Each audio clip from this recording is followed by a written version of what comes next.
Hello friends, আশা করি তোমরা সবাই ভালো আছো। আমিও ভালো আছি। তোমাদের সবাইকে জানাই অসংখ্য অসংখ্য স্বাগত আর গুড মর্নিং। নতুন আরেকটা দিনে নতুন আরেকটা ক্রিসমাস ডের কেক ডিজাইনই নিয়ে চলে এলাম তোমাদের সাথে শেয়ার করার জন্য। আমার কেক বানানো যদি তোমাদের থেকে ভালো লাগে আর আমার কেকের ভিডিওগুলো দেখে যদি তোমরা একটু হলেও উপকৃত হও, তাহলে অবশ্যই আমার চ্যানেলটাকে সাবস্ক্রাইব করে পাশে থাকা বেল আইকনে ক্লিক করে দেবে নেক্সট টাইম এরকমই নতুন নতুন আরও কেকের ডিজাইন দেখার জন্য। তা আমি যেহেতু ক্রিসমাস ডে কেক, তাহলে আমি ট্রি বানিয়ে দিলাম। উপরেও আমি ট্রি বানিয়ে দিয়েছি, সাইডেও আমি ট্রি বানিয়ে দিয়েছি। আর যে জায়গাগুলো একটু ফাঁকা ফাঁকা আছে, আমার তো ভালো লাগছে না দেখতে, তাই আমি একটু নোজল দিয়ে কাজ করে দিলাম। আর ক্রিসমাস ডের কেক সুগার বল দেবো না, সেটা তো হতেই পারে না, তো সুগার বল আমি দিয়ে দিলাম আর কিছু স্টার ইউজ করে দিলাম।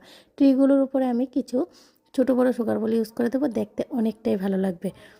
আমার কেকের ডিজাইনটা কিন্তু একদম কমপ্লিট। উপরে আমি মেরি ক্রিসমাস লিখে দেবো। আর তোমরা অবশ্যই আমাকে কমেন্টসে জানাবে এই কেকের ডিজাইনটা কীরকম হয়েছে।